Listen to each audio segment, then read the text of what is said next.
여러분 안녕하십니까? 뉴스 그 이상의 뉴스 G1 뉴스쇼 박진형입니다. 강원도가 사상 처음으로 국비 10조 시대를 열게 됐습니다. 당초 내년도 정부 예산안에 담긴 국비를 지키면서 국회 예산심의 단계에서 증액에도 성공해 총 10조 2,600억 원을 확보했는데요. 역대 최대 규모가 되겠습니다. 강원도와 정치권이 협치했기에 가능한 성과일 텐데 잠시 후 국회 나오에서 자세히 전해드리겠습니다. 자, 그럼 한 주간의 주요 뉴스 속 현안을 빠르고 쉽게 짚어보는 G1 뉴스쇼 지금 시작합니다.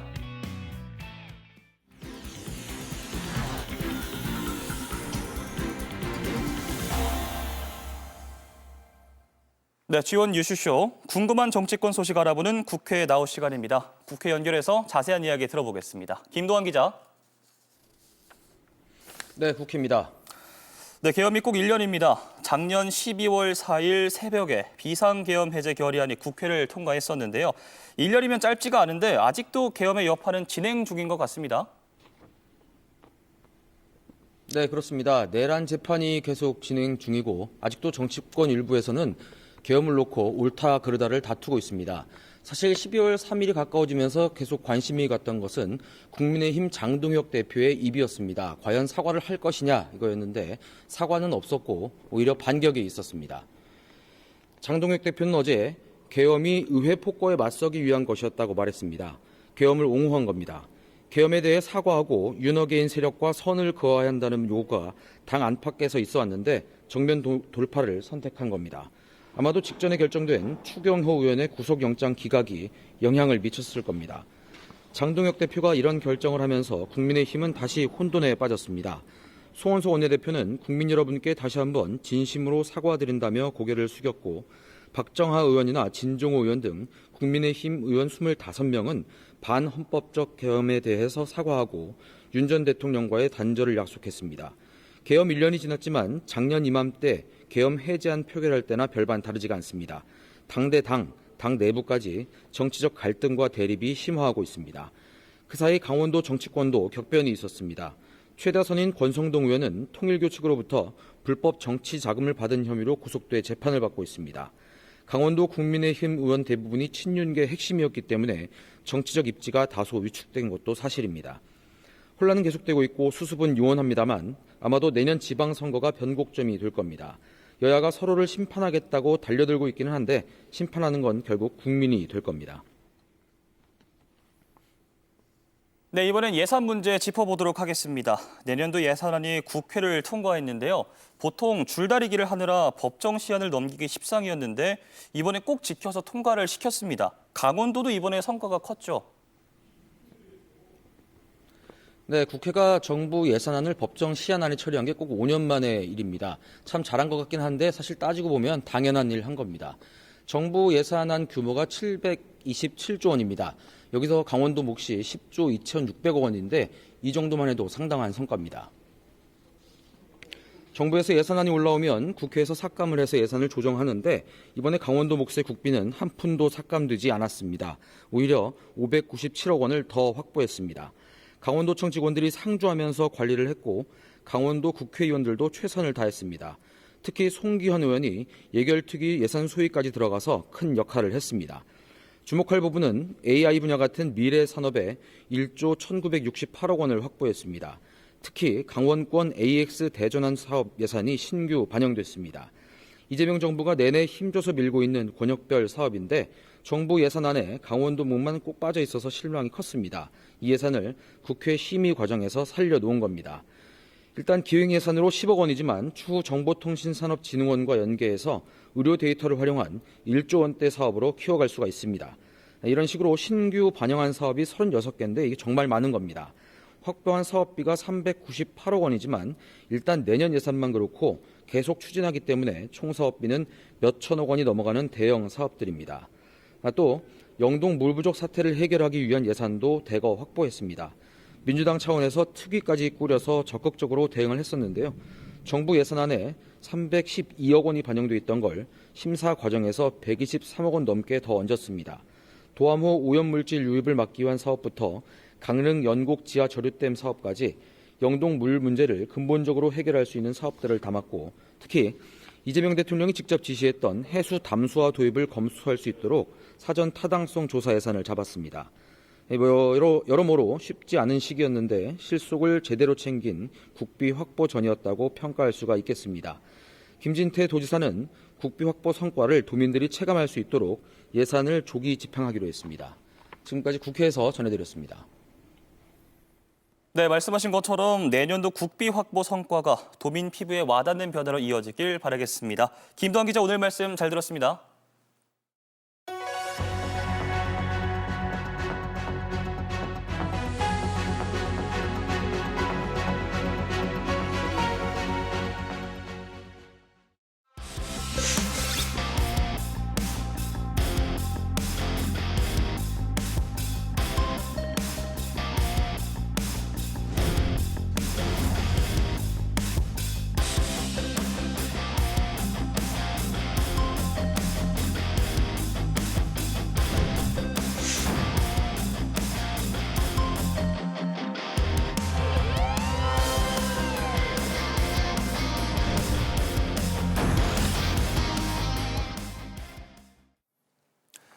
네, 계속해서 도내 주요 인사와 화제 인물을 초대해 이야기 나누는 이슈 토크 시간입니다. 어느새 2026년이 한 달도 남지 않았는데요. 연말 연시를 맞아 소외계층을 돕기 위한 온종의 손길이 필요합니다. 어려운 이웃을 위해 나눔과 봉사에 앞장서온 대한적십자사가 올해로 창립 120주년을 맞았다고 합니다. 그래서 오늘 이슈 토크에선 김선배 강원적십자사 회장 모시고 120년 나눔과 봉사, 앞으로의 100년은이란 주제로 자세한 이야기 나눠보도록 하겠습니다. 자, 회장님 안녕하십니까? 네, 안녕하십니까? 대한적십자사 강원특별자치도지사 김선배입니다. 네, 반갑습니다. 먼저 대한적십자사 창립 120주년 진심으로 축하드립니다. 그래서 강원적십자사 회장으로서 감회가 남다르실 것 같거든요. 소감 한 말씀 부탁드립니다. 네. 대한적십자사 강원특별자치도지사 회장으로서 창립 120주년을 맞이하게 돼서 정말 뜻깊게 생각합니다. 우리 대한적십자사는 1905년 아주 격동의 현대사 속에서 고종황제 칙령으로 우리나라에 처음으로 인도주의를 실천하는 대한적십자사가 탄생했습니다. 그로부터 120년 동안 재난과 위기 속에서 국민과 함께 해온 시간을 되돌아보면 우리 대한적십자사의 역사는 구호 활동을 넘어서 생명을 살리고 희망을 전하는 그러한 긴 여정이었습니다.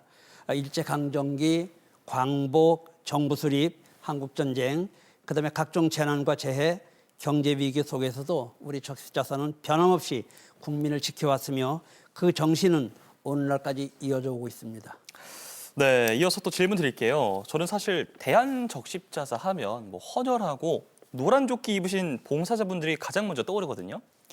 우리 사회에서 다양한 역할을 하고 있는 것으로 알고 있는데 대한적십자사가 하는 대표적인 일은 무엇이 있나요? 네, 한마디로 표현하기는 좀 어렵습니다만 우리 대한적십자사는 국민의 생명과 안전을 지키는 대표적인 인도주의 기관입니다. 네. 그리고 국가 재난관리 책임기관으로서 권한과 의무를 갖고 있습니다. 국내외 그 재난 현장에서 네. 긴급 구조, 복구 지원을 수행하고 있습니다. 또 뿐만 아니라 취약계층을 지원하고 헌혈, 국제협력 등 다양한 인도주의 활동을 추진해 오고 있습니다. 네. 지난 1년 동안 강원적십자사 역시 여러 활동을 해왔잖아요. 가장 기억에 남는 것들이 있다면 어떤 것들이 좀 있을까요? 네, 그 지난 9월 1일부터 그 5일까지 강릉 가뭄이 일어났을 때 우리 봉사원들과 함께 강릉 시민들에게 생수를 전달하기 위해서 발빠르게 움직였습니다. 네. 2,750 그 가구에 우리가 물을 신속하게 전달했고요. 그다음에 소위 그 비상식량을 우리가 집집마다 이렇게 전달하기도 했습니다. 뭐 일컬어 우리가 가뭄 극복 꾸러미라고 하는데요. 정말 많은 봉사원님들이 땀을 많이 흘리셨고요. 저도 직접 참여해 보니까 굉장히 더운 날씨에 너무나 많은 봉사원들이 애를 써주셨습니다. 네. 이 자리를 빌어서 깊이 감사를 드리고 싶습니다. 그러게요. 말씀해 주신 것처럼 생수 전달과 굉장히 많은 가구들을 베푸셨는데 적십자사가 여러 의미 있는 활동을 하려면 사실 재원이 굉장히 필요하고 또 중요하지 않습니까? 네, 그렇습니다. 적십자 회비가 해를 거듭할수록 감소 추세라고 하는데 지난 연말연시 성금 모금 현황은 좀 어땠나요? 네. 사실 이게 이제 해마다 이 11월 정도 되면은 이제 그 결과에 그 아무래도 긴장을 하고 걱정을 많이 했는데 다행히 올해는 오히려 그 성금 모금이 조금 우리가 목표 이상치를 달성했습니다. 예. 정말 감사하게 생각합니다. 아마 이러한 것은 그래도 우리 대한적십자사가 국민들로부터 그 공익성과 그 신뢰를 회복하는 그 결과가 아닌가 이런 생각이 듭니다. 네. 사실 또 이 모금된 회비가 과연 투명하게 정말 잘 쓰여지고 있는 게 맞는가 하시면서 좀 저도 그렇고요. 시청자 여러분도 좀 궁금해하실 것 같은데 회장님 그 후원 회비나 기부금 등은 어떻게 집행이 되고 관리가 되고 있나요? 네, 이게 이렇게 궁금증을 가진 분들이 굉장히 많습니다. 그래서 그 질문에 대해서 감사드리고요. 네네. 국민의 소중한 성금이기 때문에 최우선으로 그 투명성과 책임성을 최우선적으로 관리를 하고 있습니다. 모금된 회비는 뭐 다양한 우리 적십자 활동에 사용되고요. 사용하기 전에 우리가 사전 심의를 하고 또 우리가 일을 한 다음에도 그 사후 결과를 평가하고 있습니다. 또 뿐만 아니라 이 회계 감사는 너무나 엄격해서 사중으로 진행되고 있습니다. 국정감사를 받기도 하고요. 우리가 홈페이지에 공개적으로 그걸 밝히기도 합니다. 그다음에 대내외적으로 회계 그 감사 시스템을 작동해서 정말 투명하게 우리 도민들께서 내주신 성금을 정말 알뜰살뜰 살펴가면서 사용하고 있습니다. 그렇군요.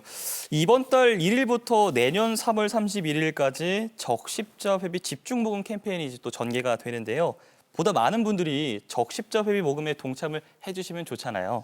네, 그렇습니다. 시청자 여러분께 드리고 싶은 말씀이 있다면 어떤 것이 네. 좀 있을까요?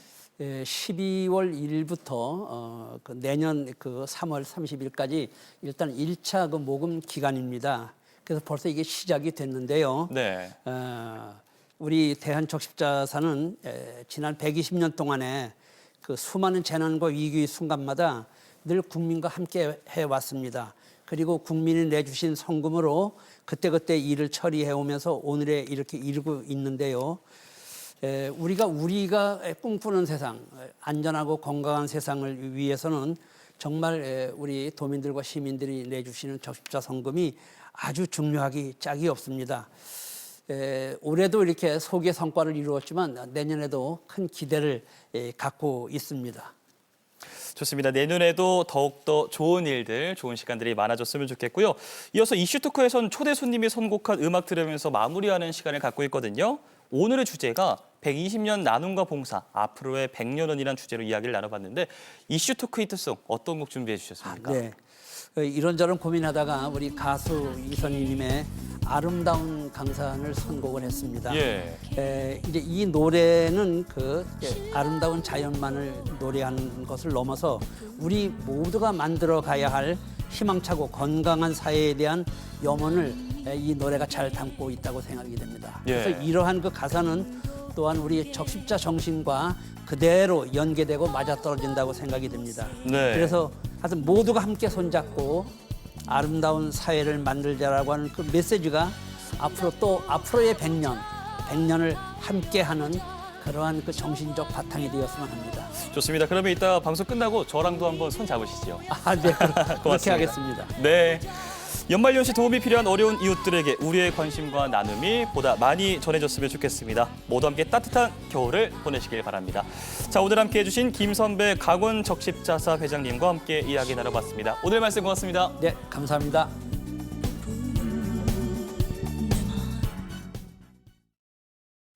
지난 2019년 세계보건기구 WHO는 국제질병분류 제11차 개정안을 발표하면서 게임 이용장애 질병 코드를 부과하는 법안을 통과시켰습니다. 게임 이용장애를 정신적, 행동적 장애의 범주로 포함하고 과도한 게임은 정신적인 질병의 원인으로 보는 건데요. 이에 국내에서도 게임 이용을 질병 코드로 지정을 두고 의견이 엇갈리고 있습니다. 게임이 그냥 무작정 그 정신병이나 이런 쪽으로 몰리는 것보다는 취미로 좀 받아들여 주시는 분들이 많아야 그런 쪽으로 생각 안 하시는 것 같기도 하고. 너무 많이 이제 게임을 하다 보니까 사람들하고 좀 만나는 시간도 줄어들고 네, 소통하는 방식을 좀 많이 잃어버리는 것 같아요. 저는 좀 반대긴 합니다. 누구나 다 알다시피 한국이 약간 e스포츠 강국이잖아요. 그러니까 좀 스포츠의 한 종목으로 좀 통제된 환경에서 하면은 질병이 아니지 않을까라는 생각을 좀 가지고 있습니다. 적극적으로 찬성해요. 그렇게 해야 된다고 봐요. 어린 아이들부터 시작해서 청소년의 제일 심각한 문제가 도박이나 게임 그런 중독인 것 같거든요. 그런 부분에 있어서 나라에서 적극적으로 정부 차원에서 질병으로 코드를 입력한다고 하면 아마도 많이 도움이 되지 않을까. 갈수록 게임에 과하게 몰입해 수면 장애, 집중력 저하 등 일상생활이 무너지는 사례가 꾸준히 늘고 있습니다. 심지어 게임 과몰입이 도박이나 다른 중독 행동으로 번져 2차 피해 상황이 초래되기도 하는데요. 게임부터 시작을 하죠. 그래서 게임을 과도하게 사용을 하고 게임하는 것보다 게임도 하고 도박도 하면 더 재밌거든. 그리고 더 시간도 잘 나오고 그러니까 도박장애로 넘어가. 모든 중독은 서로 연결돼 있어요. 게임 사용 장애하는 청소년, 중학교, 초등학교 아이들이 그 게임을 많이 하는 아이들의 몇 프로는 게임을 더 많이 할 수도 있고 안 하는 애들도 있어요. 물론 다른 걸로. 대부분 그렇습니다. 그렇지만 어떤 아이들은 또 도박으로 넘어갑니다. 지금 저 외래에 오는 아이들 중에서는 게임하는 아이들도 많이 있지만 그 아이들이 이제 도박장애로 넘어가서 시간을 허비한다는 거의 문제를 넘어서 돈을 빚을 지거나 하는 이런 문제까지 생기는 경우가 있어요. 게임 중독 증상이 심할 경우 약물 치료 등 전문가의 도움이 필요한 만큼 의학계에선 구체적인 진단 체계가 있어야 한다고 말합니다. 게임 과몰입의 피해를 조기에 발견하고 대응할 수 있다는 점에서 명확한 질병 분류가 필요하다는 건데요. 게임 사용 장애를 과도하게 사용하는 것이 다른 중독에서 보이는 기전과 비슷하냐 하는 것들이 많이 연구가 되어 있고요. 그런 근거 중심에 의한 진단 기준이 WHO에서 2018년도에 연구자에서 마련이 됐고 이게 꼭 필요한 장애이다 하는 걸 통해서 진단 기준이 마련이 된 걸로 지금 알고 있습니다. 그래서 폐해를 감수할 수 있을 만한 이런 여러 가지 정책들 또는 이런 사회에서의 그런 것들을 막을 수 있는 방법들을 체계적으로 구축하는 것들이 필요한데 거기에 시작이 이 문제에 대한 장애에 대한 정식 진단이 포함되는 것부터 시작이라고 할 수 있습니다. 반면 게임 업계와 이용자들은 질병이라는 단어가 게임 산업과 문화 전반에 부정적인 인식을 심어줄까 우려하는데요. 지난해 게임 수출액은 약 76억 달러, 전체 콘텐츠 수출의 56%를 차지하며 게임 산업이 가장 높은 비중을 기록했는데요.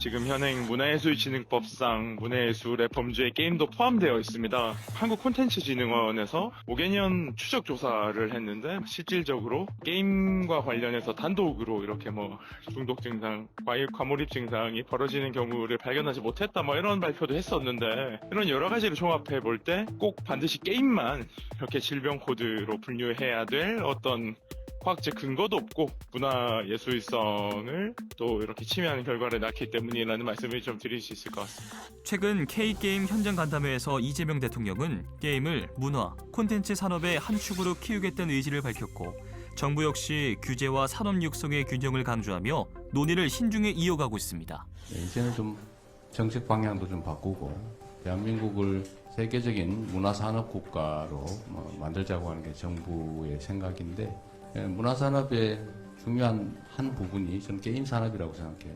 너무 재밌으니까 과몰입되는 문제는 있는데 그 부작용은 부작용대로 대처하고 해결해 가면서 게임 이용 장애를 둘러싼 논란이 사회 전반으로 확산되고 있는 가운데 일각에선 사회적 우려는 인정하되 산업으로서 성장 가능성도 고려해야 한다는 대안이 제시되고 있습니다. 두 입장이 되게 첨예하게 대립되는 걸로 보여지는데 게임 쪽을 규제하자는 쪽은 아무래도 이제 부작용이라든지 취약군이나 이제 중독 위험군들의 어떤 양산 가능성 때문에 아마 규제를 이야기하는 것 같고 어떻게 보면 건전한 어떤 문화로서의 어떤 그 게임을 좀 많이 한다고 해서 이걸 또 너무 병으로만 오인시키는 그런 부작용이 될 수 있어서 그런 것이 충분히 논의하면서 거기서 접점을 찾는 그런 과정이 필요하지 않을까 싶습니다. 게임 이용 장애를 막기 위해선 개인의 생활 습관 개선뿐 아니라 산업계의 자율적 관리와 책임 있는 조치가 함께 이루어져야 할 텐데요.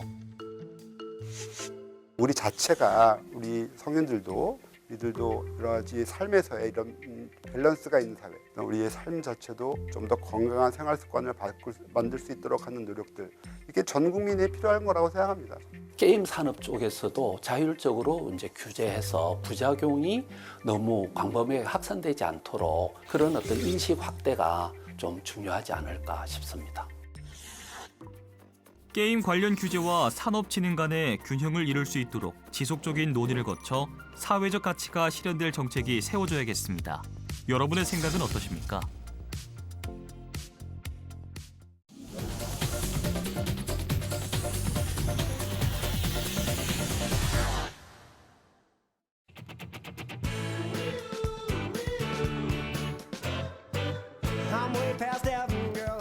네, 한 주간 있었던 가장 핫한 이슈를 골라 탈탈 털어드리는 시사토크 보이는 라디오. 좌우지간에 오신 여러분 진심으로 환영합니다. 진보와 보수를 대표하는 여야 정치 고수들의 썰 전쟁 좌우지간, 오늘 함께하실 두 분 소개해드리겠습니다. 강원중원의 젊은 피 윤민석 의원, 강대규 변호사입니다. 안녕하십니까? 반갑습니다. 반갑습니다. 네, 어제가 12.3 비상계엄 선포 1년이 되는 날이었습니다. 그래서 오늘 좌우지간에서는요, 지난 1년을 돌아보면서 12.3 비상계엄 1년 그 여파는이라는 주제로 이야기 나눠보도록 하겠습니다. 자, 먼저 계엄 전날이 있었던 일부터 짚고 넘어가도록 할게요. 여야가 728조 원 규모의 내년도 예산안 처리에 합의를 했습니다. 국회가 예산안 처리 시한인 12월 2일을 준수한 건 5년 만인데 이 부분 어떻게 보십니까? 먼저 의원님께 여쭤볼게요. 네, 일단 뭐 5년 만에 약속을 지킨 건, 기한을 지킨 거는 뭐 다행이라고 봅니다. 그런데 이 5년 만에 지켰다고 해서 이제 자화자찬을 하는데 10년 동안 지키지 않은 부분들이 있습니다. 네, 뭐냐면 이제 절차적인 부분들이거든요. 예. 원래 이제 국회법상 예산을 통과하기 위해서는 상임위원회에서 심사를 한번 하고 예결위 소위에 갔다가 예결위가 열리고 그 다음에 이제 본회의에서 통과되는, 이게 이제 법상으로 좀 절차적으로 정해져 있어요. 그런데 올해도 이제 마찬가지로 이제 10년 동안 이런 관행을 지키지 않았던 부분들이 있거든요. 뭐냐면은 올해도 이제 11월 21일 날 예결위 소위를 진행하고 나서 그 뒤로는 예결위가 열리지가 않았어요. 예. 이게 왜 그렇게 된 거냐? 보면은 여야가 이 예결위를 하는 대신 여야 교섭단체 간사하고 기획재정부 차관, 이렇게 그냥 아주 소규모로 들어가는 소소위라는 걸 만들었어요. 근데 이 소소위는 법적 구성력이 있는 단체가 아닙니다. 그러다 보니까 뭐 가서 회의록도 남지도 않고 그 안에서 무슨 얘기를 하는지 알 수가 없어요. 네. 이렇게 해서 결정된 다음에 바로 예결위를 거치지 않고 본회의에다가 이 예산을 수정한 형태로 넘겨버리는 거예요.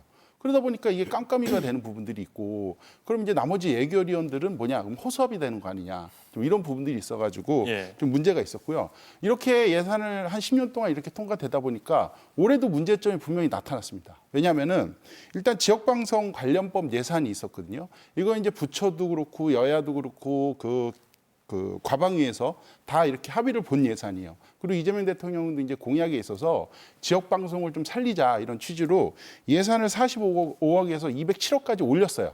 이건 이제 상임위원회에서 다 합의가 됐는데, 이게 이제 예결위 소소위로 가서 하다 보니까 이제 기획재정부가 여기서는 갑이에요. 예. 예, 다른 부처에서 다 합의를 했어도 기획재정부에서 깎아버리면은 그냥 끝나버리는 거예요. 그래가지고 207억까지 갔던 예산이 150억이 깎아버렸어요. 그래가지고 지역 방송들이 지금 난리가 난 상황이거든요. 많이 깎였네요. 예, 이렇게 많이 깎인 부분들이 예. 있어서 이런 것들에 대한 문제점이, 이게 예결위로 제대로 갔으면은 예결위 위원 중에서는 뭐 방통위에 계신, 아니 그 과방위에 계신 의원들도 있으니까, 아니 그건 다 합의됐으니까 이건 통과시킵시다, 이렇게 할 수 있는데 소소위로 진행되다 보니까 이런 문제점이 좀 나타났다, 좀 이렇게 보고 있습니다. 네. 변호사님도 한 말씀 부탁드릴게요. 네, 그 예결위가 진행이 안 된 부분은 저도 안타깝다고 생각하고 있습니다. 사실 예결위가 열리면 이게 대정부 질문의 역할을 해서 예산 하나하나에 대해서 장관, 부처장들을 앉혀놓고 국회의원들이 질문을 하면서 국민들이 내년에 우리나라가 어떻게 흘러갈 것인지 예측을 할 수가 있는데, 이게 소소위로 운행되다 보니까 그런 부분이 전혀 없었다는 말씀을 드리면서, 그럼에도 불구하고 소소위로 진행되던 예결위를 진행되던 처리 시한을 지킨 거는 굉장히 칭찬받을 만한 일이다. 근데 처리 시한에 대한 결정권은 누가 갖고 있냐? 항상 야당이 갖고 있습니다. 그래서 이에 대해서 적극 협조한 국민의힘에게 좀 칭찬을 하고 싶고요. 특히 국민의힘 중에서도 송원석 원내대표, 이분이 이제 기재부 차관 출신이에요. 그래서 예산에 대해서 흘러가는 거를 누구나 다 행시 패스에서 기재부 차관까지 예산만 담당했기 때문에 예산에 대해서 누구나 다 알고 있기 때문에 불필요한 작업을 다 빼고 협조를 해가지고 신속하게 통과를 했다고 말씀드리고, 지금 5년 만에 통과라 그랬잖아요. 예. 이번에 국민의힘이 야당이 되지 않았습니까? 그 전에 예를 들어서 뭐 18대 19대 때 이명박 박근혜 정부 시절 때도 그때도 민주당이 소수당인데 아주 그냥 악성을 부려가지고 통과가 안 됐던 부분이고, 윤석열 정부 때도 민주당이 12월 2일 기점에 대해서 절대 협조하지 않았어요. 그런 부분인데 이번에 국민의힘 송원석 원내대표 예산 전문가 협조를 한 것에 대해서 굉장히 칭찬드립니다. 네, 그럼 이것도 여쭤볼게요. 그 작년 12월 3일 밤에 비상계엄 선포될 때 저는 이제 실제로 저도 보고 있었거든요. 두 분도 보고 계셨습니까? 네. 저는 직접 보진 못했는데 예. 이제 밤에 이제 송년 모임 첫 시즌이잖아요. 네네네. 그래서 집에 들어갔는데 갑자기 또 장모님이 전화 오신 거예요. 괜찮냐고 은서방.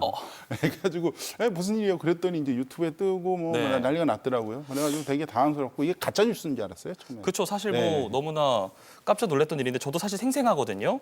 12.3 비상계엄 1년을 맞아서 두 분은 우리 정치권과 사회 전반에 남긴 과제와 교훈이 있다면 무엇이라고 보시는지 먼저 변호사님께 여쭤볼게요. 네, 뭐 12.3 계엄이 주는 교훈은 명확한 것 같습니다. 목적이 정당한다 하더라도 수단이 적절하지 않으면 절대로 안 된다. 저희가 사건을 하다 보면 그런 상담이 많이 와요.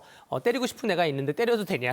그래서 얘기 상담을 들여다보면 맞을 만한 짓을 한 것 같아요. 예. 그래도 저희가 절대 때리면 안 된다. 때리지 않고 다른 방법을 강구해야 된다. 법과 절차를 준수해서 지켜야 되는 것이지, 지금 윤석열 대통령께서는 지금 재판 중이긴 하지만 어쨌든 당시 대통령으로서 바라봤던 상황이 전시 기타 이에 준하는 사유라고 생각했다는 거 아니에요. 그래서 계엄령은 발동을 했지만 적어도 계엄령을 발동하기 전에 옆에 있는 비서실장이나 국민의힘 혹은 당 지도부와 대화를 했으면 안 된다라고 말을 했을 거예요. 목적은 이해한다. 대통령의 심정은 이해한다. 선관위에 대해서 바라보고 싶은 건 이해하고 민주당에 대해서 하고 싶은 말도 이해하는데 계엄은 아닙니다 라고 얘기가 나오지 않았을까 생각이 되고요. 어제 윤석열 전 대통령이 옥중 서신 입장 발표를 했는데 계엄 1년을 맞이해가지고 그 서신도 본인이 왜 계엄까지 일으키게 된 것인지에 대한 설명을 좀 구체적으로 했으면 좋겠어요. 국민분들이 바라보는 모르는 정보가 있을 거 아니에요. 내가 대통령으로 있으면서 예산도 그렇고 이것도 그렇고 너무 힘들었다. 계엄 아니면 방법이 없었다. 내가 보기에는. 근데 그런 설명은 좀 부족한 게 좀 안타깝습니다. 그게 진짜 이유였던 것 같은데. 뭐가요? 뭐가? 민주당 탓하는 거. 아. 그게 A부터 Z까지 다 그 네. 이유밖에 없었던 것 같아요. 그리고 구체적으로 써야지. 구체적으로. 내가 뭐도 제안했는데 또 네. 반대하고 막혔고 뭐 이런 얘기를. 쓰실 능력이 그렇게 있지는 않으신 것 같아요. 네. 아쉬운 거니까 윤석열 전 대통령 옆에 네. 강대규 변호사 분들이 계셔가지고 야 이거 때리면 안 되고 계엄하면 안 된다고 안 되죠. 뜯어 말렸어야 네. 되는데 지금 이 사단이 난 것 같습니다. 네. 저도 네. 좀 말씀드리면은 예. 그러니까 정치권이 아무리 난리를 쳐도 결국에는 이런 뭐 정치를 하는 건 국민이구나 이런 생각을 좀 많이 들었습니다. 왜냐하면은 이제 사실 정치가 그 시기에 이제 작동이 잘 안 됐던 부분들이 있어요. 예. 여야 할 것 없이 이제 굉장히 문제가 많았던 부분들이 있었고, 그런데 이제 그러다 보니까 이제 계엄이라는 초유의 사태까지 발생을 하게 됐는데 결국 그걸 막아낸 거는 국민들의 힘이었다. 예, 이런 부분들을 좀 뼈저리게 느꼈었던 부분들인 것 같고요. 저도 이제 뭐 4.19, 5.18, 6월 항쟁 이런 부분들을 뭐 저 어렸을 때나 이제 책 속에서 좀 봤었는데 그런 민주주의가 작동하는 것들을 2025년도에 이렇게 보게 돼가지고 참 많은 생각을 가지게 됐다. 좀 이렇게 보고 있고요. 네. 그리고 이제 또 하나 느낀 거는 이게 우리나라 이 민주주의 시스템이 취약한 부분들이 많구나 하는 것도 많이 느꼈습니다. 왜냐하면 이제 대통령 중심제이기 때문에 이제 대통령 군대를 저렇게 동원할 수 있고 또 이제 많이 배웠죠. 또 이제 국회에서 이걸 또 의결로 막을 수 있구나 이런 부분들도 많이 있었는데 어쨌든 그런 대통령 중심제 이런 부분들에 대해서도 좀 개선 이런 것들 좀 필요하다는 생각도 많이 들었던 것 같고요. 그리고 또 한 가지도 가장 중요한 거는 이 재발이 발생이 당연히 안 되겠죠. 네. 예, 그래도 이 발생했던 사람들에 대한 철저한 책임과 이런 부분들은 물어야지 또다시 이런 사태가 재발되지 않을 수 있지 않을까 이런 생각 좀 많이 하게 됐습니다. 네. 그러면 이재명 대통령은 계엄 1주년 전날 국무회의에서 군사 쿠데타를 일으키면 나치 전범을 처리하듯 대응하겠다. 뭐 종교재단의 정치 개입과 관련해선 해산도 검토하라며 강력한 메시지를 냈고요. 또 어제 특별 성명을 통해서는 12월 3일을 국민 주권의 날로 정할 것이라고 밝혔는데 두 분은 이에 대해서는 어떻게 생각하십니까? 의원님 먼저 여쭤볼게요. 네, 일단은 지금 되게 강하게 말씀을 많이 하셨어요. 네. 근데 어쨌든 지금 되게 참을 만큼 참고 있는 국민들의 마음을 좀 대변해줬다. 좀 이렇게 보고 있습니다. 왜냐하면은 최근 이제 계엄을 정당하기 위해서 뭐 북한까지 자극하겠다 뭐 이런 내용들도 지금 속에서 드러나지 않습니까? 예. 상상을 못할 일들이에요. 이런 것들을 하고 있는 분들이 아직까지도 재판받고 있고 계엄이 1년이 다 됐는데 뭐 어떤 뭐 이렇게 심판을 받거나 그런 분들이 한 명도 없어요. 처벌을 받거나 한 분들이 그런 부분들이 있고 아까 이제 강변께서도 말씀하셨듯이 그 반성 전혀 없고 윤석열 대통령이 옥중에서 그걸 왜 내셨는지 모르시겠는데 일각에서 뭐 술 한잔하고 낸 거 아니냐 뭐 이런 농담 섞인 말도 있듯이 예. 너무 황당했어요. 뭐 반성은 1도 없고 아직까지도 민주당 탓이고 나는 계엄이 정당했고 이런 모습들 보면서 정말 국민들의 화가 머리 끝까지 치밀어 올랐기 때문에 이건 그냥 둬선 안 되겠다 하는 마음에서 이재명 대통령께서도 이런 메시지가 좀 냈다고 생각이 들고요. 그리고 종교 관련해서도 목소리를 내셨는데 이 부분은 굉장히 세고 저도 이제 공감되는 부분들이 많이 있어요. 그러니까 종교가 굉장히 중요한 영역이기는 한데 뭐 정강 목사 같은 분들은 심지어 이제 뭐 윤석열 지지자분들이 뭐 내가 분신하겠다 이러면은 뭐 죽을 기회를 주겠다 이렇게 말씀하시는 분이에요. 이거는 목사를 빙자한 사기꾼이죠, 사실. 이런 부분들에 대해서는 오히려 이런 분들 때문에 건전한 종교들까지도 같이 욕먹고 있는 부분들이 있거든요. 이런 부분들이 있어서 이거에 대한 정리도 좀 필요하다 이렇게 좀 보고 있습니다. 네. 뭐 그 계엄 1주년인데 제가 아까 입장을 다시 정확히 말씀드리자면 계엄은 전시기타 이에 준하는 사유가 있었는지 보는 것인데 지금 재판은 내란이냐 아니냐를 보고 있어요. 국헌 문란의 목적이 있냐 없냐를 보고 있기 때문에 만약에 그 목적성이 국헌 문란까지 가지 않는다면 내란에 대해서는 법률적인 판단이 나올 거라 보여지고요. 이재명 대통령이 어제 성명서 발표하면서 내란이라는 단어는 단 한 번도 쓰지 않았어요. 쿠데타라는 단어를 9번을 썼습니다. 그게 왜 그러냐면 더 이상 국민에게 내란 하는 게 지지율 상승에 먹히지 않는다라는 걸 알기 때문에 이제 쿠데타라는 새로운 용어를 갖고 나와가지고 하는 것인데 아니 현직 대통령이 군사 명령을 내리는 게 이 세계적인 역사 속에서 쿠데타가 할 수가 있나 그런 궁금증은 좀 들고요. 그 군사 명령을 국회에다가 들어가라 이 명령이었으니까 문제겠죠. 예, 그러니까 좀 생각을 해볼 문제라고 말씀을 드리고요. 종교재단의 정치 개입, 권성동 의원이 통일교로부터 1억을 받은 것에 대해서 구속돼 있기 때문에 그 부분을 지적한 것 같은데. 언론사에서 이제 밝혀졌죠. 권성동 의원 재판 과정에서 밝혀진 내용입니다. 통일교가 2022년에 이광재 당시 강원도지사 후보자에게 1,000만 원, 강기정 광주시장 후보자에게 300만 원, 또 김영록 전남도지사 후보자에게도 비슷한 돈을 줬고요. 이 권성동 의원은 본인 사건으로 지금 돈을 전달한 게 아니에요. 본인 사건으로 돈을 받은 게 아니에요. 그런데 이광재 전 강원도지사는 본인 선거 때문에 통일교로부터 1,000만 원을 받았다고 보도가 됐습니다. 이거 어떻게 할 것이냐. 대통령의 이 종교재단의 정치 개입. 이거 민주당부터 돌아봐야 되는 거 아니냐 이렇게 생각을 합니다. 다 돌아봐야 된다고 생각해요. 네, 일단은 뭐 여야 할 것 없이 네. 이 종교단체들이 그렇죠. 이렇게 금품으로 해서 정치권을 오락가락하는 거 적절하지 않습니다. 그리고 이거에 휘둘리는 정치권 둘 다 반성해야 되는 부분들이 네. 있고요. 이런 부분들은 좀 철저하게 가야 된다 이렇게 생각이 많이 듭니다. 네네. 좋습니다. 비상계엄 1주년인 어제는 국민의힘 장동혁 대표의 취임 100일이기도 했는데요. 네. 장 대표는 취임 100일 기자회견은 하지 않았고요. 네. SNS에 입장문을 밝혔습니다.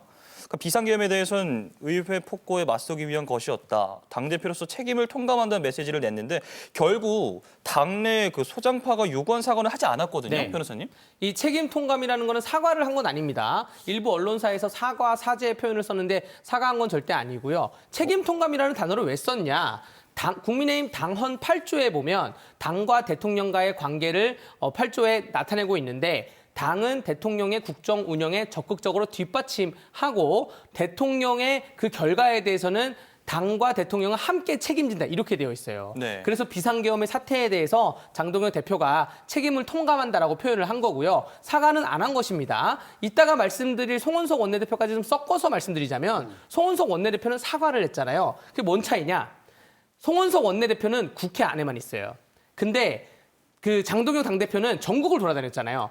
당대표는 당원을 대표하는 거고 원내대표는 국회의원을 대표하는 겁니다. 사과를 하게 되면 당원들이 잘못한 거냐? 국민의힘 당원들이 저 같은 일반 당원들이 잘못한 거냐? 이렇게 되는 거예요. 비상계엄이 우리가 잘못한 거냐? 되는 건데 송원석 원내대표 사과했죠. 국회의원은 잘못했죠. 국회의원들 그때 있었던 김상욱 의원 포함해서 국민의힘 108명의 의원들은 잘못한 것입니다. 왜냐하면 대통령이 비상계엄 될 정도까지 일단은 뒷받침을 안 했다는 것도 하나가 있고 두 번째는 대통령실에 이렇게 정보력이 없습니까? 비상계엄까지 갈 정도. 심지어 오후 6시에 국무위원 다 들어오게 해서 밤 10시에 계엄을 했잖아요. 그 비어있는 4시간 반 동안 국회의원 108명이 아무도 몰랐다? 이거는 국회의원들 108명은 사과해야죠. 그렇기 때문에 송원석 원내대표는 우리 국민의힘 국회의원들 잘못했습니다. 사과한 거고 그 장동혁 대표는 당원들은 잘못한 게 없습니다. 사과는 못합니다. 다만 제가 책임지겠습니다. 책임 통감합니다. 얘기만 한 겁니다. 저는 이 말씀이 장동혁 대표가 만약에 아무 얘기도 안 했으면은 뭐 그래 저럴 수도 있다 이렇게 생각했는데 네. 장동혁 대표 워딩을 보면은 첫 줄이 이거예요. 의회 폭거에 맞서기 위한 계엄이었다는 거예요.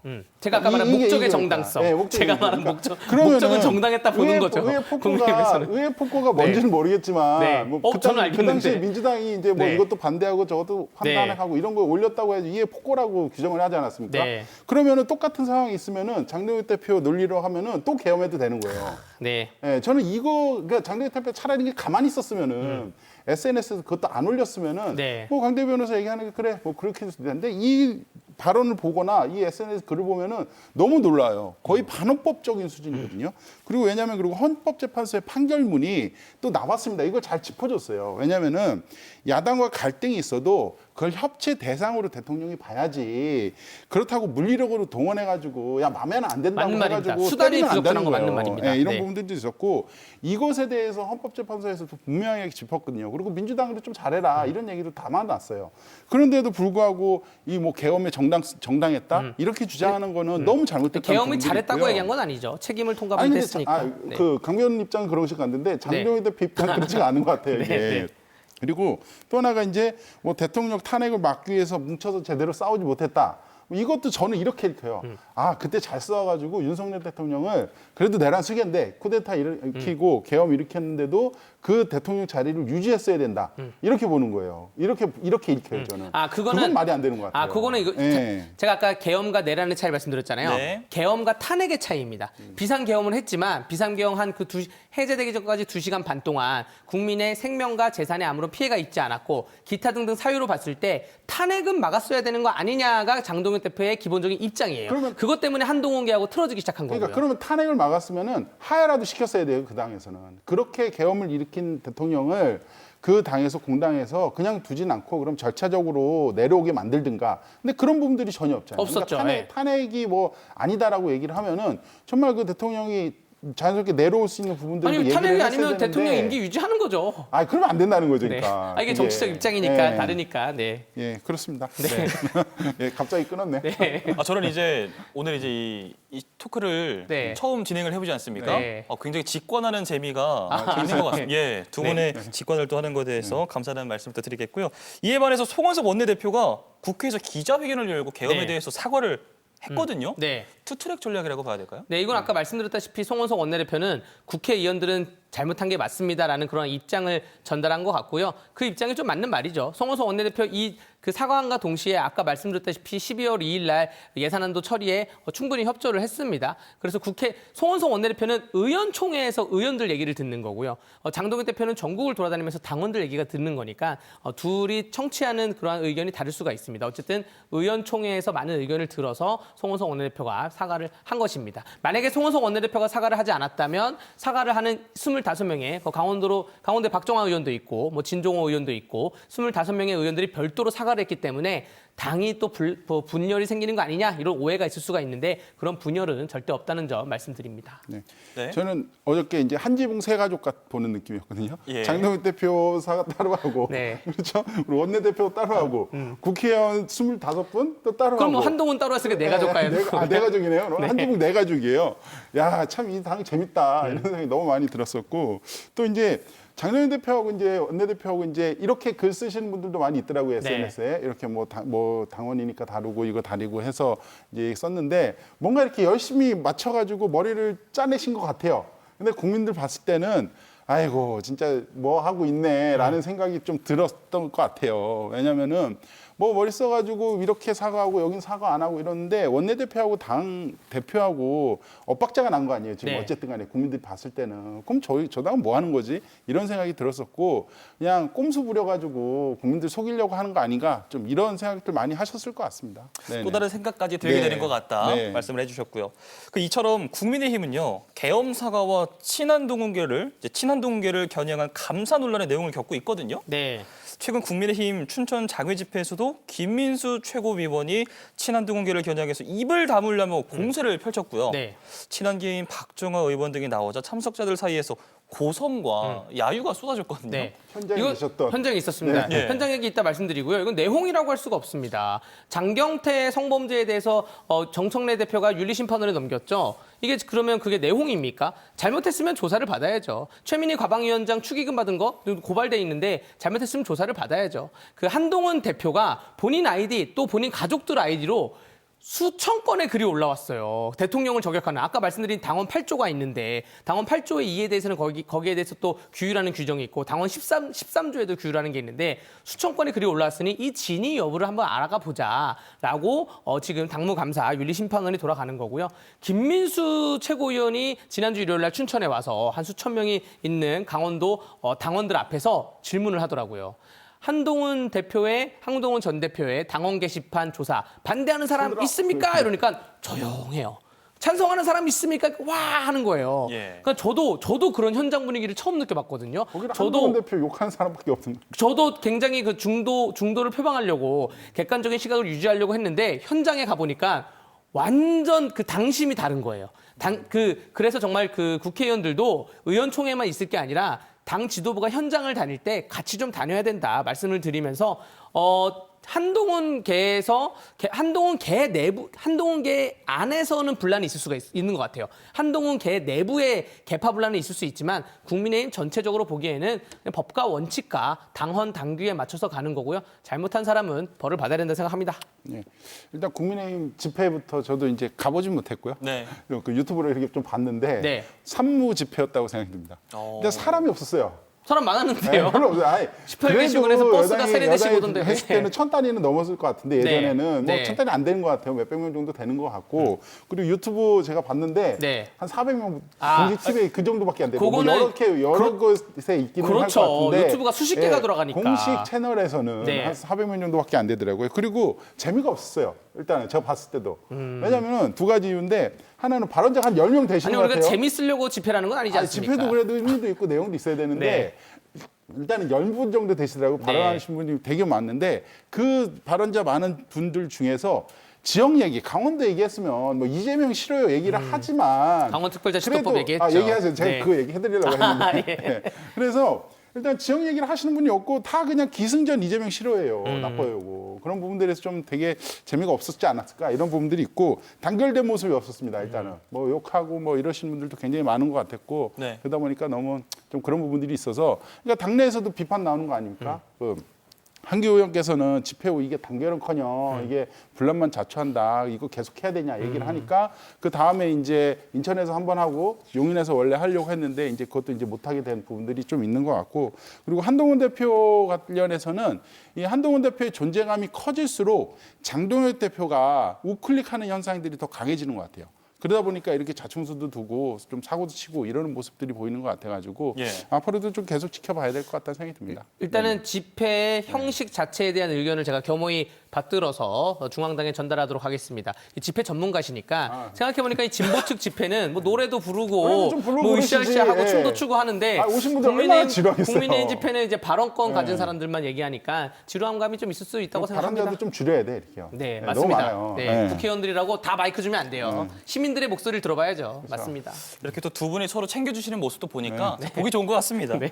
그런가 하면요. 계엄 해제 표결 방해 의혹을 받는 국민의힘 추경호 의원에 대한 구속영장이 기각됐거든요. 그걸 어떻게 보십니까? 일단 두 가지인데 도주나 이제 증거인멸 우려가 없다. 이 부분에 대해서는 뭐 그럴 수 있다 이렇게 생각이 드는데 뭐 범죄 혐의의 소명이 불충분하다. 이 부분에서는 좀 납득이 안 되는 부분들이 있어요. 왜냐하면은 한동훈 대표가 이제 그 계엄 당일날 국회로 모여라 이렇게 했는데 그 당시 추경호 원내대표가 의원총회 장소를 3번씩이나 바꿔요.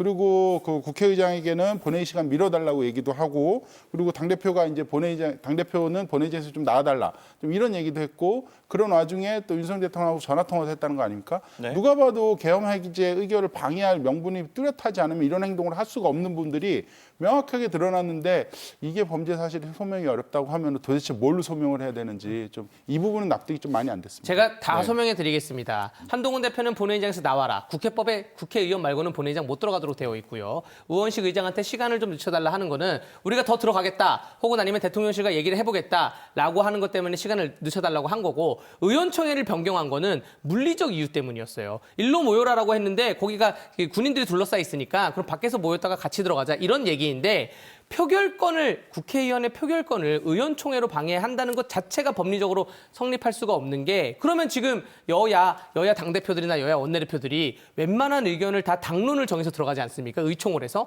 그게 다 표결권 방해입니까? 그러한 시각 때문에 판사님이 이거는 의원총회를 거쳐야 된다는 게 국회법에 있지도 않은데 의원총회가 어떠한 의무적 사안인가요? 라고 질문을 하면서 특검의 그러한 논리적 구조를 꼬집은 것이고요. 우리나라의 영장 기각률이 한 10건 영장을 치면 영장이 한 건 정도가 기각돼요. 인용률이 90%입니다. 근데 지금 조은석 특검 13번의 영장을 쳤는데 6번이 기각됐어요. 50%의 기각률입니다. 이거 계속 조은석 특검 유지해야 됩니까? 승률이 좋지 않은 건 인정하겠는데요. 네. 근데 어쨌든 구속이 안 됐다고 해서 이 범죄가 없어지는 부분들은 아니니까, 특검에서도 이제 불구속 상태로 조사 진행하겠다고 많이 보충해야 하는데 되겠죠. 네. 좀 많이 보충해가지고 철저하게 좀 규명을 했으면 좋겠습니다. 네, 좋습니다. 자, 이제는 좌우지간 오늘의 주제로 한 줄 평 들어봐야겠죠. 12.3 비상계엄 1년 그 여파는에 대해서 한 줄 평 들어보도록 하겠습니다. 윤미세 의원님. 네. 오늘 이제 어저께가 이제 빛의 혁명 1년이 됐는데요. 네. 빛의 혁명 1년, 그런데 내란 청사는 언제로 뽑아왔습니다. 네. 예, 변호사님께서도요. 지나간 계엄은 사법부에 맡기고 추운 민생부터 챙기자. 고물가, 고환율, 고유가, 난방비부터 챙겼으면 좋겠습니다. 네, 좋습니다. 오늘 함께해 주신 윤민석 의원, 강대규 변호사와 함께 이야기 나눠봤습니다. 두 분 오늘 고맙습니다. 감사합니다. 네, 오늘 많이 추우셨죠? 올겨울 들어 가장 강한 한파가 찾아왔습니다. 밤사이 강원 북부 내륙 산지엔 눈 소식이 있습니다. 강추위가 내일까지 이어진다고 하니까요. 건강관리 유의하시고 시설물 피해 없도록 점검해보시면 좋겠습니다. 뉴스 그 이상의 뉴스 지원 뉴스쇼. 오늘 저희가 준비한 소식 여기까지입니다. 편안한 저녁 보내세요. 고맙습니다.